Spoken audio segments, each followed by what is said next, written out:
Hello lovely viewers, আসসালামু আলাইকুম। Cooking and handcraft চ্যানেলে আপনাদের সবাইকে স্বাগতম জানিয়ে আজ নিয়ে এসেছি পিঠা। যদিও যে কোনো পিঠা আমরা শীতের সময় খেয়ে থাকি, তারপর পাটিসাপটা পিঠা কিন্তু সারা বছরই খাওয়া যায়। হঠাৎ করে পাটিসাপটা পিঠা খাওয়ার ইচ্ছে হলেও তাই বানিয়ে নিলাম বাসায় পাটিসাপটা পিঠা। ভাবলাম আপনাদের সাথে শেয়ার করা যায়। আমি এখানে 1 কেজি দুধকে জাল করে প্রায় 700 ml মতো করে নিয়েছি। পাটিসাপটা পিঠায় গুড় না হলে কিন্তু হয়ই না, তাই আমি একটা গুড়ের চাকাকে ভেঙে টুকরো টুকরো করে তার সাথে কিছুটা পানি দিয়ে চুলায় বসিয়ে দিলাম শিরা করার জন্য। আমার আম্মু বলে পাটিসাপটা পিঠায় যদি চাউলের গুঁড়া দেওয়া হয় তাহলে নাকি খুব সুন্দর ঘ্রাণ আসে। তাই আমি এখানে পোলাও চাল গুঁড়ো করে নিয়েছি এবং তাতে একটু পানি দিয়ে গুলিয়ে নিয়েছি। আর দুটো যখন প্রায় ফুটে উঠেছে তার সাথে আমি এই গুঁড়ো করা পোলাও চাল দিয়ে দিয়েছি। এ পর্যায়ে লেগে যাওয়ার এবং দলা পাকিয়ে যাওয়ার সম্ভাবনা থাকবে, তাই খুব ভালো করে নাড়তে হবে যেন দলা না পাকিয়ে যায়। এবং একটু লবণ দিয়ে দিচ্ছি। ভালো করে নেড়ে পোলাও চালগুলো মিশে এবং ফুটে যাওয়ার আগ পর্যন্ত অপেক্ষা করছি। আর এই ফাঁকে আমি দুটো এলাচ, দারচিনি, তেজপাতা দিয়ে দিলাম। বেটাটা যখন আস্তে আস্তে ঘন হয়ে যাবে ঠিক সেই পর্যায়ে আমি গুঁড়ো করে দিয়ে দিয়েছি। মুড়ি দিলে নাকি স্বাদটা খুব বেড়ে যায়, তাই আমি কিছুটা মুড়ি গুঁড়ো করে দিয়ে দিয়েছি। মুড়িটা খুব আস্তে আস্তে এবং কয়েক ধাপে ধাপে দিয়ে দিচ্ছি, না হয় দলা পাকিয়ে যাওয়ার সম্ভাবনা থাকে। ঠিক এই পর্যায়ে আমি যে শিরাটা করে রেখেছিলাম মিঠাইয়ের, সেই শিরাটা দিয়ে দিচ্ছি। শিরাটা দিয়ে অনবরত লাড়তে থাকবো এবং দেখবো যাতে কোনোভাবেই লেগে না যায়। এই পর্যায়ে লেগে যাওয়ার সম্ভাবনা খুব বেশি, তাই অনবরত লাড়তে থাকতে হবে। আর এই পর্যায়ে আমি প্রায় 1 কাপের মতো চিনি দিয়ে দিচ্ছি। আমি আগে থেকে মিঠাইয়ের পরিমাণটা খুবই কম দিয়েছি, চিনি দেবো সেই জন্য। আপনারা চাইলে শুধু মিঠাই দিয়েও করতে পারেন। চিনি দেওয়ার পর চিনিটা গলে যাওয়ার পর ব্যাটারটা কিছুটা পাতলা হয়ে যাবে এবং নাড়তে নাড়তে এটাকে আরেকটু ঘন করে নিতে হবে। এবং আমি এটাতে নারকেল যোগ করে দিব। আমি নারকেলগুলো দিয়ে দিচ্ছি। অনেকেই পাটিসাপটা পিঠেতে নারকেলই ব্যবহার করে না, তবে আমার কাছে মনে হয় পাটিসাপটা পিঠে নারকেল দিলে স্বাদটা খুব বেড়ে যায়।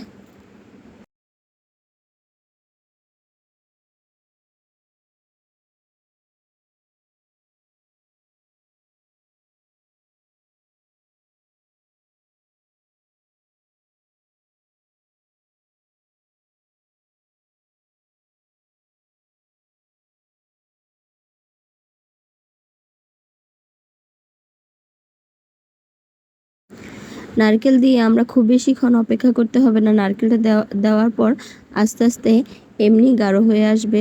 গাঢ় হওয়ার পর যে আমরা নামিয়ে নিব।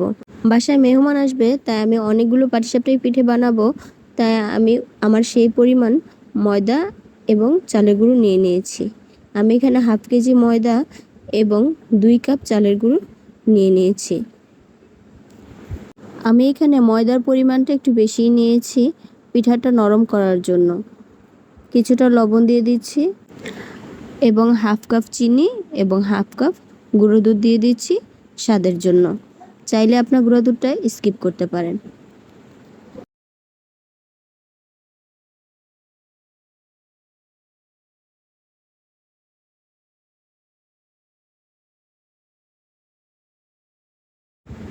এবার আমি শুকনো উপকরণগুলো ভালো করে মিশিয়ে নর্মাল টেম্পারেচারে পানি দিয়ে ব্যাটারটা গুলিয়ে নিব।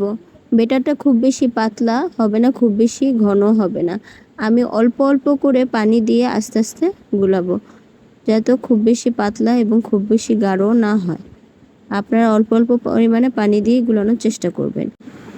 আমার ব্যাটারটা গুলতে গুলতে এইদিকে আমি যে পাটিসাপটা পিঠার ভেতরে পুরটা করে নিয়েছিলাম সেটা কিন্তু ঠান্ডা হয়ে বেশ জমে গেছে, একদম পারফেক্ট হয়েছে।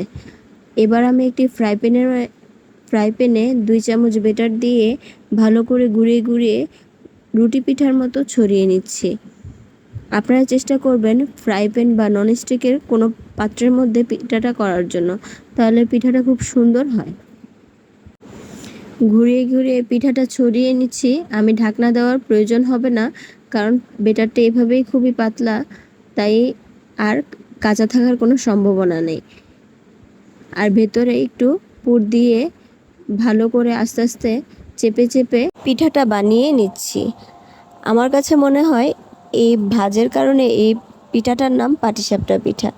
ঠিক পাটির মতো ভাঁজ পড়ে, তার জন্য এই পিঠাটার নাম পাটিসাপটা পিঠা। আপনারা যদি জেনে থাকেন এই পিঠার নাম কেন পাটিসাপটা পিঠা রেখেছে, তাহলে অবশ্যই কমেন্টের মাধ্যমে আমাকে জানিয়ে দিবেন। আমি একে একে আমার সবগুলো পিঠা বানিয়ে নিয়েছি। আমার অনেকগুলো পিঠা ছিল, তাই পিঠাগুলো বানাতে বানাতে খুবই সন্ধ্যা হয়ে গেছে, তাই পিঠার খুব সুন্দর একটা ছবি আপনাদের সাথে শেয়ার করতে পারলাম না। তবে আশা করি আপনারা বুঝতেই পারছেন পিঠাটা সত্যি খুবই সুন্দর এবং খেতেও সুস্বাদু হয়েছে। আমার রেসিপিটি যদি ভালো লেগে থাকে তাহলে লাইক, কমেন্ট, শেয়ার করে আমার পাশে থাকার অনুরোধ রইল। কুকিং অ্যান্ড হ্যান্ডক্রাফট চ্যানেলের পক্ষ থেকে আবারও ধন্যবাদ জানিয়ে বিদায় নিচ্ছি। নিয়ে আসবো নতুন কোনো রেসিপি শেয়ার করতে আপনাদের সাথে।